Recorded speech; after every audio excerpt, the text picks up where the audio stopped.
Police প্রশাসনের ঊর্ধ্বের জায়গায় কাজ করি আমরা। আমাদের কাছে কে গুন্ডা, কে মন্ত্রী, কে এমএলএ, কে প্রধান বেড়ে গেছে। যেটা ভুল সেটা বলবো, এই হকটা অন্য মানুষ বলতে পারে না।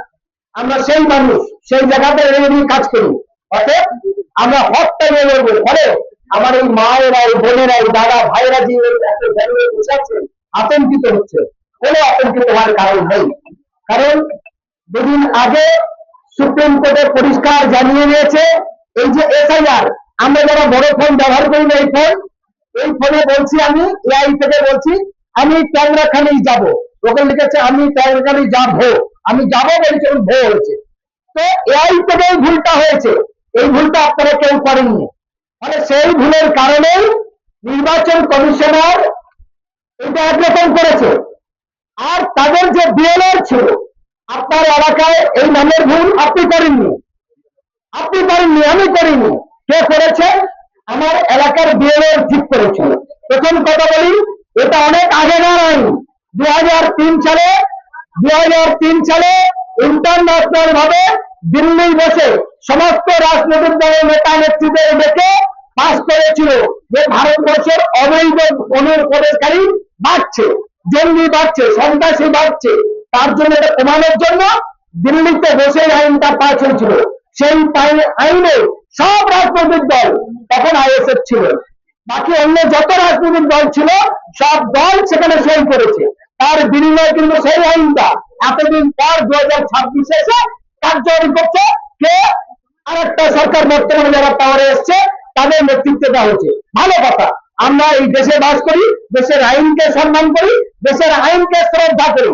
কিন্তু আইনের নাম করে আমি একটা বাবা, আমার 4টে সন্তান, অর্থাৎ দেশের যে প্রধান, সেই এলাকায় ধরো ট্যাংরাখালী অঞ্চলটা ইটখোলা অঞ্চলের যে প্রধান, তার দেখলে হবে না এ আইএসএফ করে, এ সিপিএম করে, এ বিজেপি করে, কংগ্রেস করে, তৃণমূল করে, এইটা তার সাবজেক্ট নয়। তার সাবজেক্ট এই এলাকার সব মানুষের নিরাপত্তা ভূমিকা দেখবে। তার কারণে এই যে সরকার আছে, সরকার একটা জিনিস শপথ নিয়ে কথা বলছে দিদির পর অঞ্চল। তো আপনার কি বলছে যে মুখ্যমন্ত্রী আছে সে, যে আমি ভারতবর্ষের সংবিধান নিয়ে শপথ নিয়ে বলছি 5 বছর আমি নির্বাচিত জনপ্রতিনিধি হিসাবে আমি জনসেবা নিরপেক্ষ ভূমিকা পালন করব। নিরপেক্ষ বলতে যে কালো, কে ফর্সা, কে মোটা, কে গরিব, কে তৃণমূল, কে আইএসএফ, কে বিজেপি, কে সিপিএম, কে হিন্দু, কে মুসলমান, এটা সাবজেক্ট নয়। আমাদের দেশের সংবিধান হিন্দু, মুসলমান, গরিব, আদিবাসী, বড়লোক, গরিব লোক সবার সমান অধিকার দিয়েছে। তাহলে আজকে বেছে বেছে 91 লক্ষ মানুষের নাম প্রথমে ভাগ আসতো, তারপরে আসলো কত, এখন এসে দাঁড়িয়েছে 27 লক্ষ। এই 27 লক্ষের মধ্যে বেশিরভাগ দেখা যায় মুসলমানদের নাম্বার। ফলে আমরা ভয় পাচ্ছি, ও বাবা হয়তো আমাদের বাংলাদেশ পাঠিয়ে দেবে, চলে যাবে। সুপ্রিম কোর্ট রায় দিয়েছে, এই যে নতুন তালিকা হয়েছে, এই খসড়ার মধ্যে অসংখ্য ভুল এবং এআই থেকে ভুল হয়েছে, অর্থাৎ এটাকে কার্যকরী হবে না।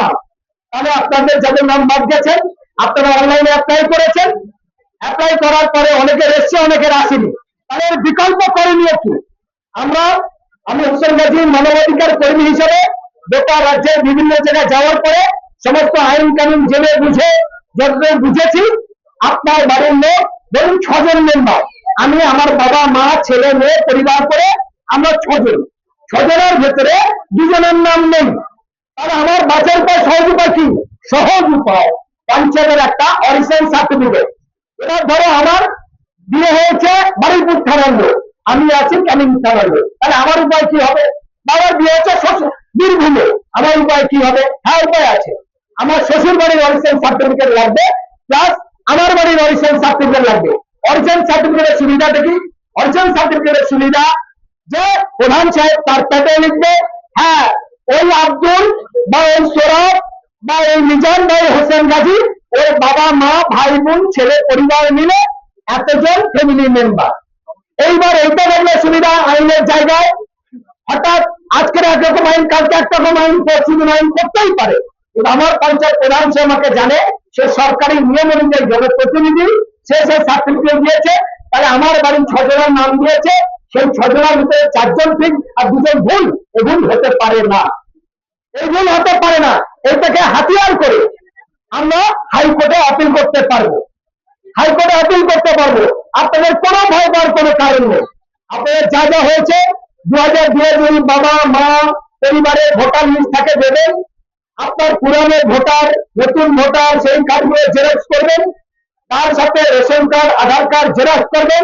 সম্ভবত ভাবে যদি বাবা মা ঠাকুরদার কারো 82 সাল বা তার আগে বা তারপরে জমির দলিল খাজনা খরচা থাকে দেবেন। যদি সম্ভব হয় আপনি পঞ্চায়েতের ট্যাক্স যদি দিয়ে থাকেন 25 টাকা 40 টাকা যে ট্যাক্স কাটি সেই ট্যাক্সের নাম্বার দেবেন। আপনার যে ঘরের নাম্বার পঞ্চায়েত থেকে সার্ভে করেছিল ওই ঘরের নাম্বার যার যার আছে দেবেন। যার নেই তার পার্শ্ববর্তী আমার চাচা ভাই ভাইপোর আছে দেবেন। তার সঙ্গে পিটিশনটা লিখতে হবে যে আমি ওই দিনকে আমার বাড়ি যখন পাড়ায় তালিকা হয় আমি বিশেষ কাজে বাপের বাড়ি বা শ্বশুর বাড়ি বা হসপিটাল বা ডাক্তারখানায় ছিলাম, এরকম একটা চিরকুট লিখে দিতে হবে। বা একটা মেডিকেল সার্টিফিকেট, একটা ডাক্তারি সার্টিফিকেট, ওই দিন আমার শরীর খারাপ ছিল হসপিটাল ছিলাম এইটা চিকিৎসা দিয়ে বলে গেল ব্যাগ ডেটে এটা লাগবে। তাহলে এইটা থাকলে আপনার সমস্ত ডকুমেন্ট গুলো যে নামটা ভুল হয়েছে সেই ভুলটা সংশোধন করতে সুবিধা। আপনার ধরে নিন হঠাৎ পুলিশ এসে গেল, আপনার তুলে নিয়ে চলে গেল, কি করবে? তাই না? হঠাৎ পুলিশ আসবে এসে আবার তুলে নিয়ে চলে গেল, কি করবে? সঙ্গে সঙ্গে আপনার এখানে যারা নেতৃত্ব দিয়ে সবাই আপনাদের দেখে এক জায়গা করেছে এনাদের খবর দেবে। এনারা আমাদের বলবে সময় দেবে 3 ঘন্টা। 3 ঘন্টার মধ্যে ওই থানা থেকে কোর্টে যাওয়ার আগে পর্যন্ত আপনার ব্যবস্থা আমরা করে দেবো। তাহলে ভয় পাওয়ার কোনো কারণ নেই। একটা শ্রেণীর মানুষ ভয় করছে, দেশ মগের মুল্লুক নয়। এই দেশে যতটা হিন্দুর অধিকার ততটা আমাদের অধিকার। এই দেশ যতটা বিজেপির অধিকার ততটা আইএসএফ এর অধিকার, ততটা কংগ্রেসের অধিকার, ততটা সিপিএম। রাজনীতির ব্যাপার নয়। 1947 সালে ব্রিটিশদের তাড়ানোর জন্য টন টন রক্ত নিয়ে অনেক মানুষের জীবন নিয়ে তাদের দেশ স্বাধীন হয়েছে। 1949 সালে দেশের সংবিধান তৈরি হয়। সেই সংবিধানে ছিল কোন খুন মার্ডার ধর্ষণ অসামাজিক কার্যকলাপ দেশের মানুষের সঙ্গে ব্যবচার হলে দেশে থাকবে না। তাই সবার ঊর্ধ্বে সুপ্রিম কোর্ট, সুপ্রিম কোর্টের ঊর্ধ্বে হলো রাষ্ট্রসংঘ, জাতীয় সংঘ। সেই রাষ্ট্রসংঘকে পরিষ্কার করা আছে। আর দেশে যে জাতি দাঙ্গা হচ্ছে তার জন্য বলেছে যে আমার দেশ থেকে তেল যাবে আর ভারতে হিন্দু মুসলমান দাঙ্গা লাগবে। যদি বলি খারাপ লাগবে। আজ বাংলাদেশের 3 কোটির ঊর্ধ্বে বাংলাদেশের মানুষ, গায়ের মুসলিম হিন্দু ভাইরাও আমাদের এখানে আছে, কোনো অসুবিধা নেই। কিন্তু যারা বাংলাদেশের বাঙালি এখানে আছে অসুবিধা নেই। আর অন্য 2-4 জন ছুটে ফাটা যারা এসেছিল তাদের নাম করে অন্য স্থানীয় হিন্দু মুসলমান বলি আদিবাসীদের বলি দেবে, হ্যারাসমেন্ট করবে, এগুলি মেনে নেওয়া যাবে না। সুতরাং তাই আপনাদের বলছি ভয় পাওয়ার কোনো কারণ নেই। আপনার বাড়ি যা যা ডকুমেন্টস আছে তার সঙ্গে শুধু পঞ্চায়েতের অরিজিনাল সার্টিফিকেটটা দলিলের মধ্যে কাজ করবে। বুঝতে পারছেন? যারা দাদা ভাই আছে তারা শুনে নিন, পঞ্চায়েতের অরিজিনাল সার্টিফিকেটটা আমার। আপনি জমি কিনলেন, কেনার সময় আপনার লাগে অরিজিনাল সার্টিফিকেট। তার কারণ যে ওই জমিটা আমি এই লোকের কাছ থেকে কিনলাম, পরে এই লোক এসে যেন না বলে যে ওটা আমার না জানিয়ে বিক্রি করেছে, আমি ওই জমির অংশীদার। তার কারণে পঞ্চায়েতের অরিজিনাল সার্টিফিকেট লাগে। আর এই অরিজিনাল সার্টিফিকেট আর একটা কাজ, সেটা হলো এই যে আমার ফ্যামিলির 6 জন আছি, 4 জন আমরা ফিঙ্গার 2 জন দেখি, 4 জন ফিঙ্গার 2 জন দেখি, এটা কে বলেছে দেখুন। তাহলে ভুলটা আমি করিনি। এইবার এসআইআর এর আরেকটা ভুল দেখাই। সেই ভুলটা কার? আমার পাড়ার নেতার ভুল। সেই ভুলটা কার? আমি বিধানসভায় যা ভোট দিচ্ছি তার ভুল। সেই ভুলটা কার? আমি লোকসভায় যা ভোট দিচ্ছি তার ভুল। এইবার বললেন কেন? তার ভুলটা কি করে হলো? বিধানসভায় বসে পঞ্চায়েত কমিশন হিসাবে একটা ঠিক হয়েছে, দিল্লি থেকে পাস করেছে বিজেপি সরকার। রাজ্যের কি দরকার ছিল মমতা ব্যানার্জির সরকারের 95 লক্ষ বিএলআর কর্মী নিয়োগ করো? তারা তো বিধানসভা বিল পাস করে বলতে পারত আমরা আমার বাংলায় এসআইআর চাই না, যেমন কেরালায় করেছে, যেমন তামিলনাড়ু করেছে। আমরা এসআইআর চাইনি। আমরা হিন্দু মুসলমান কাউরা মুসলিম জৈন খ্রিস্টান গরিব ফুটপাতে থাকা ভিখারি গরিব যেরকম আছে আমরা এরকম থাকবো, আমরা রাজা হতে চাই। তাহলে সেটা তো বাংলায় করতে পারতো, করিনি। তারা বিএলএ ঠিক করেছে। বিএলএটাকে ওই পঞ্চায়েত থেকে যাদের করেছিল এলাকার প্যারা টিচার, আশার দিদিমণি, যারা এলাকার মাস্টার তাদেরকে সার্ভে করেছে।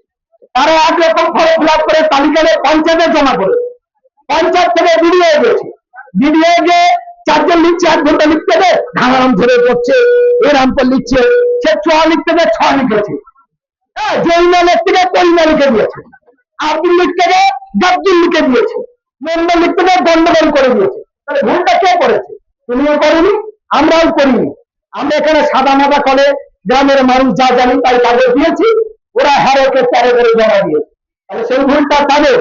তাই সুপ্রিম কোর্ট বলেছে যে রাজ্যের নির্বাচন কমিশনার তার এখতিয়ার এটা নয় যে সে ঠিক করে দেবে আমার এই ভারতবর্ষের মধ্যে কে নাগরিক আর কে নাগরিক নয়, কে বৈধ কে অবৈধ, এই অধিকার তার নেই, তার এখতিয়ারে নয়।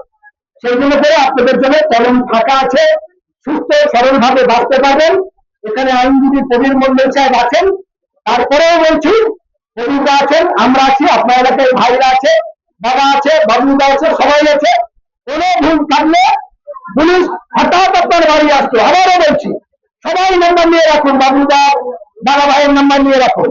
পুলিশ বাড়ি আনে সঙ্গে সঙ্গে ফোন করবেন, এনারা আমাদের বলবে 3 ঘন্টা সময় নেবে। 3 ঘন্টার মধ্যে সরকারি নিয়ম আছে 24 ঘন্টার মধ্যে আমি খুন করেছি, মার্ডার করেছি, পুলিশ আমার ধরেছে, পুলিশ সরাসরি কিছু করতে পারে না। আগে তার হসপিটাল নিয়ে যেতে হবে, মেডিকেল সার্টিফিকেট করতে হবে, তারপর 24 ঘন্টার মধ্যে কোর্টে তুলতে হবে পুলিশের নিয়ম। কিন্তু 3 ঘন্টায় নিয়ে যেতে পারবে না। আমাদের এটা হলো সঙ্গে সঙ্গে জানবো প্রথমে আপনি পুলিশ কেন ওই লোকের বাড়ি গেছেন। যেমন গত রবিবার রাত্রে 12:30টার সময় আমার পুলিশ আসছে আমার বাড়ি, তারপর একদল গ্রামের লোক ছুটছে। আমাদের কিছু বিরোধী পক্ষ বিপক্ষ থাকে, সব জায়গায় থাকে, ভাই ভাইয়ের বিরোধী থাকে। তো তারা বলছে হোসেন বাবু ধরে নিয়ে গেছে, 30 জন লোকের নামে কেস হয়েছে। আমি তারপর আইসি কে বললাম, এসপি কে বললাম কি ব্যাপার, আমি চোর ডাকাত ক্রিমিনাল, রাত 12:30টায় আমার বাড়ি পুলিশ কেন যাবে? আমি কিন্তু যে গেছে তার বিরুদ্ধে কেস করবো। সে লাস্টে বলছে সরি ভাই ভুল হয়ে গেছে, আমি ওকে ধরতে গিয়ে ভুল করে আপনার গাড়ি গেছে।